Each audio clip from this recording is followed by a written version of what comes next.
마지막 한 해를 보내면서 또 예배를 드리고 또 새해 첫 시간을 드리는 여러분 모두에게 하나님께서 은혜와 평안 주시기를 간절히 소망합니다.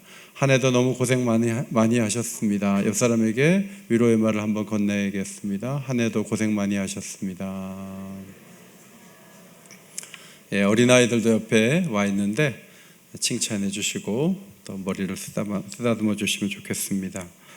주일에도 룻기에 나온 회복에 대한 말씀을 드렸는데 욥기를 10월부터 석 달 동안 보고 사실 오늘이 최종적인 결론을 내리는 말씀인데 아침에 이화성 목사님을 통해서 말씀을 들었지만 회복에 대한 말씀이 이토록 진귀하고 아름다운 말씀이 있을까? 우리가 지금 코로나 시대에 모두가 회복을 원하잖아요.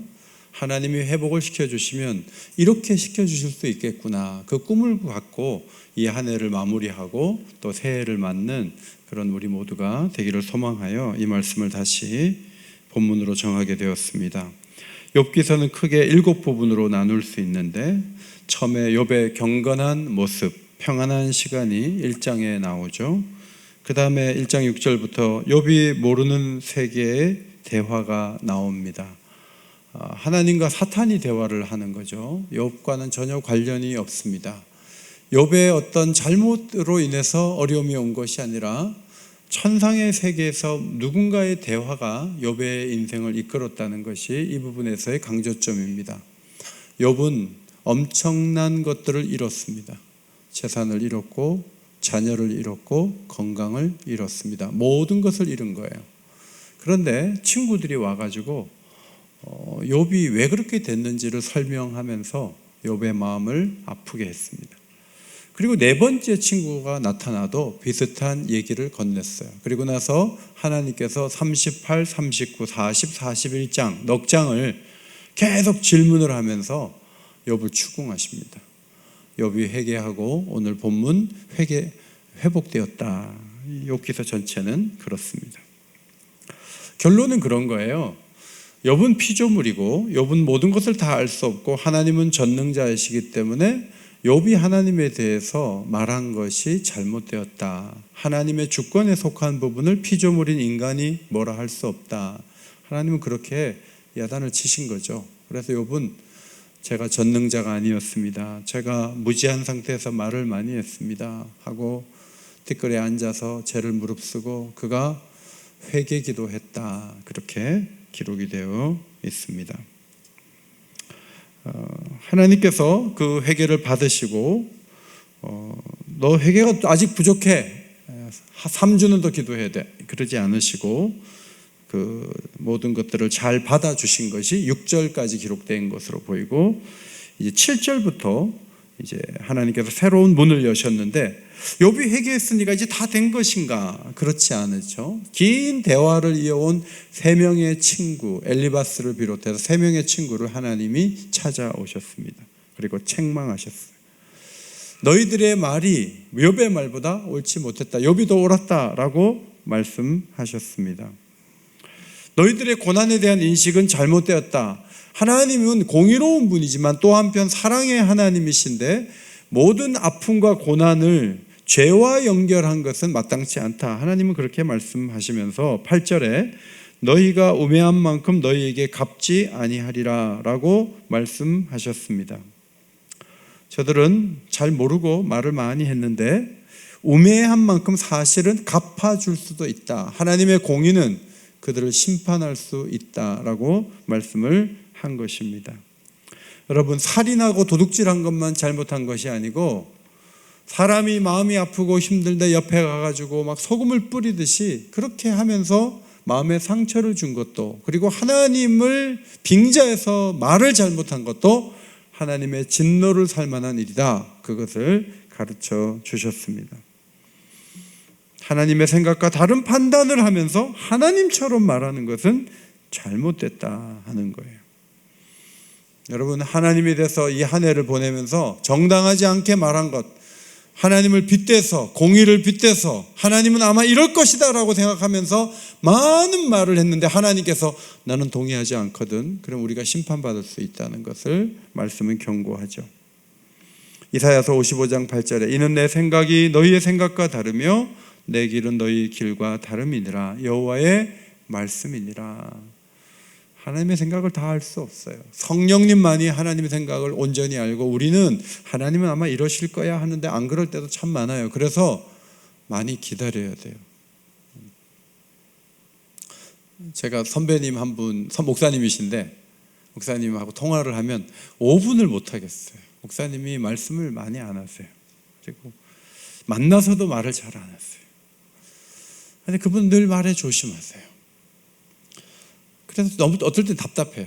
그러나 그분은 말에 실수를 하지 않으시려고 많이 노력을 하세요. 한 해를 보내면서 우리는 도둑질도 하지 않았고 살인도 하지 않았고 길에 나가서 엄청난 잘못을 저지른 건 아니지만 마치 하나님이나 된 것처럼 너무 말을 많이 한 것은 아닌가 우리가 돌아볼 필요가 있죠. 바울은 나도 나를 판단하지 않는다. 내가 남에게 판단받는 것은 매우 작은 일로 나는 생각한다. 판단은 하나님께서 하신다. 그때까지 내가 이러니 저러니 말을 많이 하는 것은 옳지 않다는 거예요. 그러므로 때가 이르기 전 곧 주께서 오시기까지 아무것도 판단하지 말라. 그가 어둠에 감추인 것들을 드러내고 마음의 뜻을 나타내시리니 그때 각 사람에게 하나님으로부터 칭찬이 있으리라. 고린도전서 4장에 그렇게 기록이 되어 있어요. 한 해를 보내면서 우리의 언어 생활을 다시 한번 돌아볼 수 있는 중요한 교훈이 여기에 담겨 있다고 생각이 됩니다. 8절에 하나님께서 스소 7과 수양 7을 가지고 가서 욥에게 가지고 가서 거기서 번제를 드려라 그랬어요.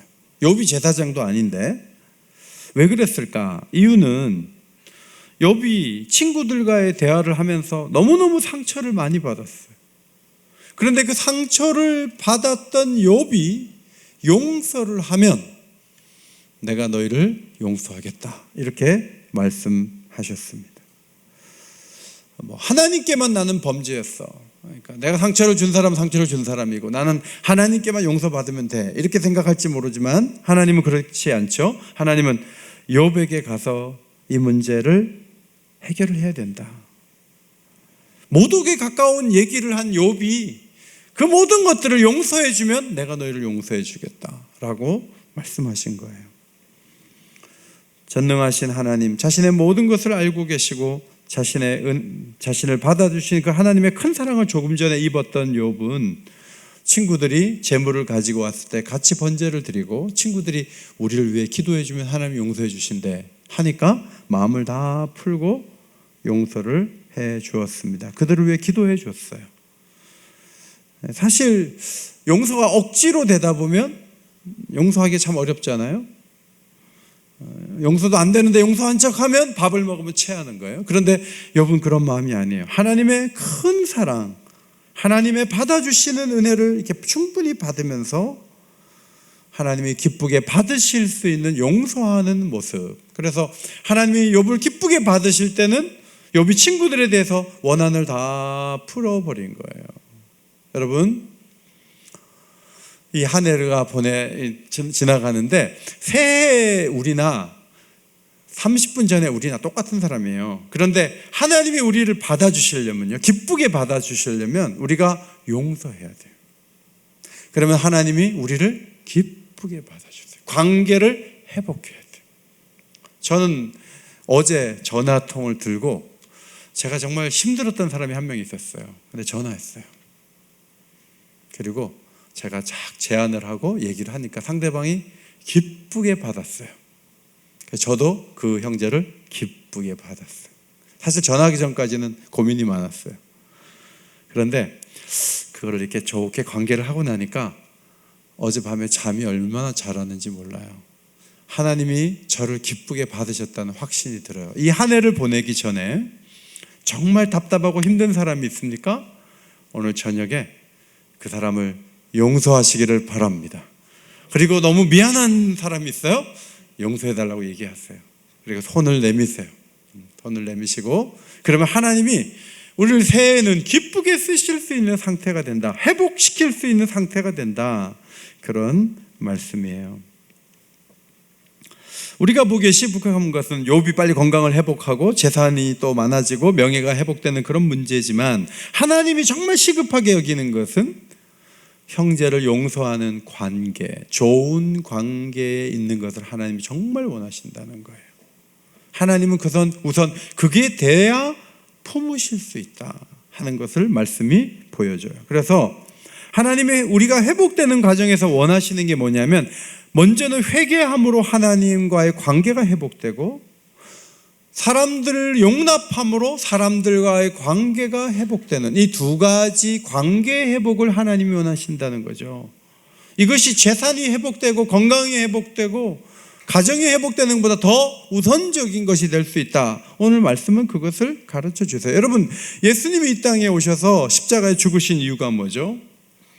하나님과의 관계 회복을 위해, 그리고 우리 서로 간의 관계 회복을 위해 주님이 십자가를 지신 거예요. 그래서 십자가를 통해서 경쟁하던 관계가 협력 관계로 바뀌잖아요. 그리고 교회를 핍박하던 그 제사장들이 복음의 도에 무릎을 꿇고 같이 협력자가 되는 놀라운 변화가 일어났다. 사도행전 6장 7절에 허다한 제사장의 무리도 이 도에 복종한다. 이 사람들이 얼마 전까지 교회를 핍박하고 예수님을 죽이는데 동참했던 그 대열이에요. 그 대열에 있던 사람들이 변화가 온 거예요. 빌레몬과 오네시모를 아시죠? 그들은 서로 가까이 할 수 없는 도망친 종이었기 때문에 그 주인은 원한이 있는 거예요. 그런데 그 속에 바울이 화평케 하면서 그 관계를 온전케 하려고 노력을 했어요. 바로 그게 교회의 사명이고 우리의 모습이기 때문에 그 한 장짜리 작은 편지가 성경 66권 안에 들어와 있는 거죠. 1958년에 남아공에서 총리 핸드릭 페르브루트라는 사람이 이 백인인데 반투 교육 법안을 통과시켰어요. 남아공에서. 이게 무슨 법안이냐면 흑인들에게는 교육을 시키지 말라는 법안이에요.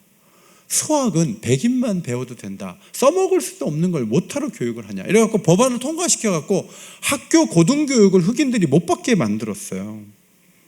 투투라는 사람이 1962년에 런던으로 가서 유학생활을 했는데, 런던 사회는 이미 영국 사회는 차별이 거의 사라진 상태였어요. 그래서 흑인들을 똑같이 대우해주는 사랑을 5년 동안 경험하고 남아공으로 돌아왔습니다. 그러나 남아공은 페르브루트 총리 치하에서 흑인들을 고향으로 돌아가는 법을 고향법을 만들어가지고 인구의 70% 사람을 땅의 13%를 정해가지고 거리로 다 이사를 가라는 거예요. 전부 다 쫓겨나는 거예요. 거기에 모여서 살으라는 거예요. 그래서 백인들이 엄청난 차별을 했어요. 그 차별을 범했던 그 총리는 1966년 그리스계 백인에게 암살을 당했다 그래요. 유혈 충돌과 박해가 계속됐어요. 그런데 이 투투 성공의 지도자가 된 이 주교가 1986년 케이프타운의 대주교가 돼서 설교를 할 때 이렇게 설교했어요. 내가 매일같이 드리는 기도는 흑인과 백인이 피부색에 따라 구분되는 것이 아니라 똑같은 형제 자매로서 진정한 일체감을 발견하고 또한 그렇게 행동할 수 있게 해달라는 것입니다. 수많은 투옥과 고문이 이어졌지만 결국 남아공에 우리가 잘 아는 만델라 흑인 대통령이 나오면서 모든 차별이 철폐되었습니다. 욥이 친구들을 용서하고 화해하자 하나님이 기뻐하시죠. 10절에 욥이 그의 친구들을 위하여 기도할 때 여호와께서 욥의 공경을 돌이키시고 여호와께서 욥에게 이전 모든 소유보다 갑절이나 주신지라. 하나님이 욥의 회개를 받으셨지만 욥은 여전히 무너진 건강으로 인해서 신음했고 빈털털이었어요. 여전히 상실의 아픔이 계속되었어요. 그런데 이 전환점이 뭐냐면 친구를 위해 기도해 주는 거예요. 하나님이 그 기도를 받으시면서 그 인생에 놀라운 일을 이루기를 시작했는데 회복이 시작된 거예요. 자, 곤경에서 돌이켰다. 히브리어 쉐부스라는 공경이라는 단어는 영어로는 포로로 잡혀 있다라는 단어예요. 욥이 잡혀 있었죠. 몸의 통증에 사로잡히고 상실감에 사로잡히고 가난에 사로잡히고 불명예에 사로잡혔어요. 그런데 거기서부터 벗어나게 하시는 거예요. 어떻게 벗어나게 하셨는가? 11절을 보겠습니다. 11절 말씀, 11절 앞에 보시고 같이 읽겠습니다. 시작. 모든 형제와 자매와 이전에 알던 이들이 다 와서 그의 집에서 그와 함께 음식을 먹고 여호와께서 그에게 내리신 모든 재앙에 관하여 그를 위하여 슬퍼하며 위로하고 각각 캐시타 한 개씩과 금고리 하나씩을 주었더라. 여러분 1장 4절부터 이 말씀까지 욥은 혼자 있었어요. 친구들은 공격하니까 같이 하는 사람이 아니었어요. 그런데 1장 4절부터 42장 10절까지 혼자 있었다고요. 그런데 11절에 드디어 많은 사람들이 와서 위로해 주는 거예요. 그 부인이 하나님 욕하고 죽어 그랬어요. 그런데 많은 사람들이 와서 위로해 주는 거예요. 이게 욥의 회복의 과정 가운데 있는 놀라운 축복이에요.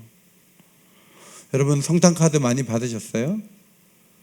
카톡 많이 받으셨어요? 새해 연하장을 많이 받으셨어요? 다 외로워요. 회복의 과정에 필요한 게 뭐냐면 사람들이 와서 위로해 주는 거예요. 고생했다 말해주고 손을 잡아주고 같이 눈물을 흘려주고, 이 슬픔에 공감하는 사람들이 처음 나타난 거, 이것이 바로 회복에 필요한 은총이에요. 여러분 냉장고가 옛날에 없어서 전에 우리가 한번 그 영화 배우가 한번 왔었는데 자기 어릴 때 자기 엄마가 다리 위에서 돼지 껍데기 같은 거 팔았다 그래요. 근데 그게 상하니까 그 고무다라 같은 그 거기다가 이렇게 넣어놓고 아이스박스에 넣어놓고 그걸 팔았는데 친구 집에 갔더니 냉장고가 너무 많더래요. 그래서 이 사람이 배우가 돼서 집에 냉장고가 4대인데 우울증이 온 거예요. 냉장고가 많으면 해결될 것 같은데 이 중간에 위로가 충분하지 않으니까 냉장고를 아무리 들여놔도 마음의 그 우울함을 이기기가 어려워서 저에게 왔을 때도 그 배우가 우울증이 있어요. 여러분 욥이 막 재산이 엄청 늘어나도요 우울증에 걸릴 수 있다고요. 그래서 하나님이 욥에게 필요한 게 뭔가 보니까 위로라는 말이죠. 그래서 사람들을 불러가지고 위로해 주는데 돈도 주고 금도 줬어요. 말로만 하는 위로가 아니고 자신들에게 있는 좋은 것들을 막 주면서 막 같이 슬퍼해 주고 공감해 주고 하면서 욥의 마음이 회복될 수 있도록 역사해 주신 것, 이것이 놀라운 축복이에요. 오늘 예배를 드리는 여러분들, 온라인으로 예배를 드리는 여러분들, 하나님이 여러분을 사람들을 보내서 위로해 주는 역사가 있게 되기를 주의 이름으로 축원합니다. 위로해 주면 우리가 살아나는 거예요. 그 다음에 재산을 2배나 주잖아요. 양이 7,000마리였었는데 14,000, 낙타가 3,000이었는데 6,000, 소가 500결이었는데 1,000결이, 암나귀가 1,000마리. 어떻게 이게 갑자기 생겼느냐? 하늘에 떨어진 건 아니에요. 몇 마리를 갖고 시작했는데 막 새끼가 막 토실토실한 것들이 막 나면서 새끼를 마구 낳는 거예요. 그래서 일정한 기간 동안에 이렇게 번성해서 많아졌다. 하나님이 이 물질의 회복을 주셨다, 그런 말이죠.